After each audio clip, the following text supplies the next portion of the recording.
जब वर्षा की पहली बूंदें धरती को छूती है, जब आकाश से गंगा बहती प्रतीत होती है, जब हर दिशाओं में हर हर महादेव की गूंज सुनाई देती है, तब आता है पवित्र सावन मास। यह केवल एक महीना नहीं है, बल्कि शिव से जुड़ने का अवसर है। भक्ति, ध्यान और आत्मा की शुद्धि का समय है।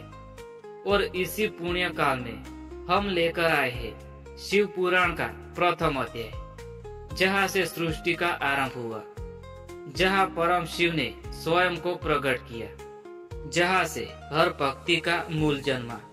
आइए इस सावन केवल जल नहीं चढ़ाइए, बल्कि चढ़ाए श्रद्धा, समर्पण और ज्ञान का अमृत, और चले उस यात्रा पर जहाँ शिव केवल देव नहीं, स्वयं ब्रह्म है। जब सारा ब्रह्मांड मौन था, जब दिशाएं नहीं थी, जब ना दिन था और ना रात, ना ध्वनि थी ना कंपन, तब भी कोई था, एक चेतना, एक आलोक था। वह था भगवान शिव।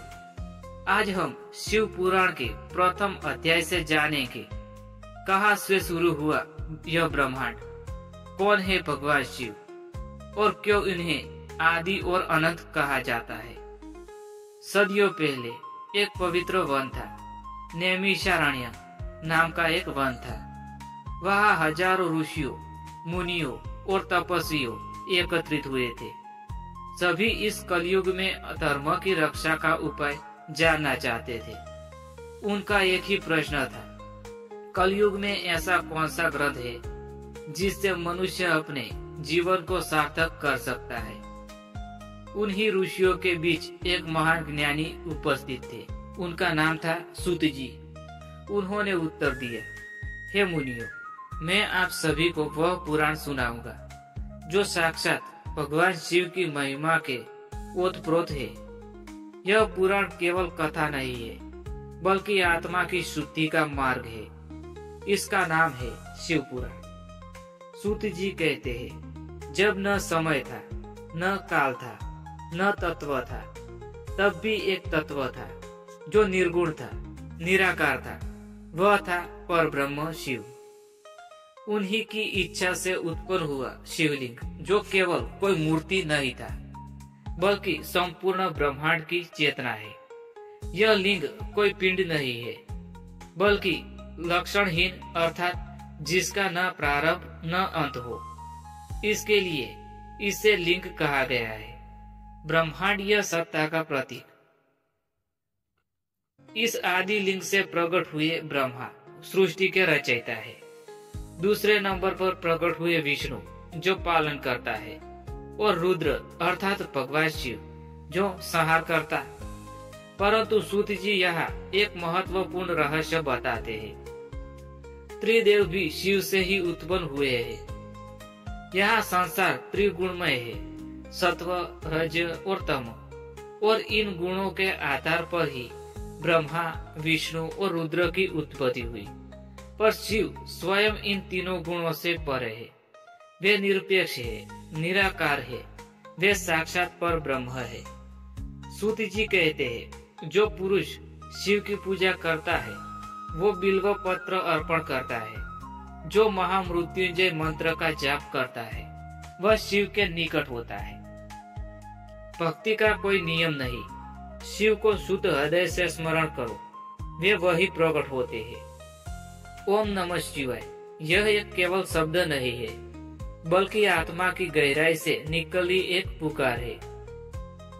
एक समय की बात है, ब्रह्मा और विष्णु में विवाद हो गया कि मैं श्रेष्ठ हूँ। तब एक दिव्य अग्निस्तंभ प्रकट हुआ। वह इतना विशाल था कि उसका कोई आदि या अंत नहीं दिख रहा था। ब्रह्मा ऊपर की ओर गए, विष्णु नीचे की ओर गए, लेकिन कोई भी अंत न खोज सका। तभी एक आकाशवाणी हुई, मैं ही वह शक्ति हूँ जो आदि और अंत दोनों से परे हूँ। मैं ही शिव हूँ, मुझे जानना ही मोक्ष है।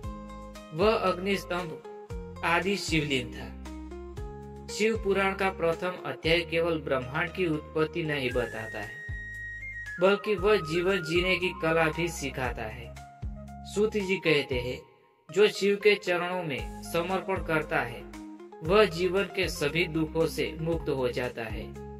वह न पाप से डरता है न मृत्यु से डरता है, क्योंकि शिव में शरण देने वाला मृत्यु को भी पार कर सकता है। सूत जी वर्णन करते हैं कि कैसे शिवलिंग की पूजा करने मात्र से पाप नष्ट होते हैं, आयु बढ़ती है, मन को शांति मिलती है और आत्मा को मुक्ति का मार्ग दिखता है।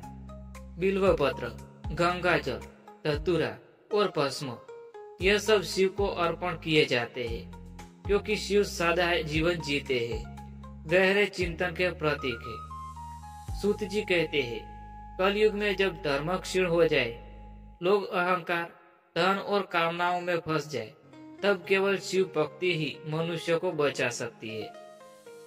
कलयुगे यदि को नाम मात्र शिवस्य स्मरत तस्य पाप नश्यति तत्क्षणात्, अर्थात कलयुग में जो केवल शिव का नाम भी स्मरण करता है उसके सारे पाप तत्क्षण नष्ट हो जाते हैं।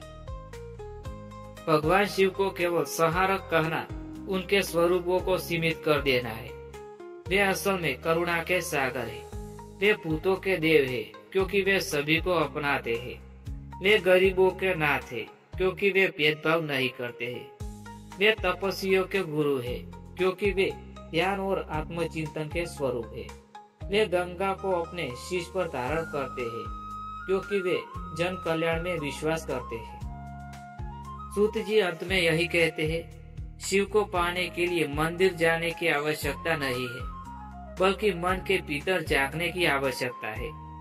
अहंकार को त्यागो, सादा जीवन जियो, सच्चे मन से ध्यान करो और ओम नमः शिवाय का जाप करते रहो। शिव तुम्हारे भीतर प्रकट हो जाएंगे। शिव पुराण का प्रथम अध्याय केवल ब्रह्मांड की उत्पत्ति की कथा नहीं है, यह आत्मा के जागरण की शुरुआत है। यह अध्याय बताता है कि जीवन क्या है, मृत्यु क्या है और मोक्ष कैसे पाए। दोस्तों, इसी के साथ यह ज्ञानवर्धक वीडियो यहाँ समाप्त होता है। मैं उम्मीद करता हूँ कि आपको पसंद आया होगा। अगर पसंद आया हो तो वीडियो को लाइक करें, शेयर करें और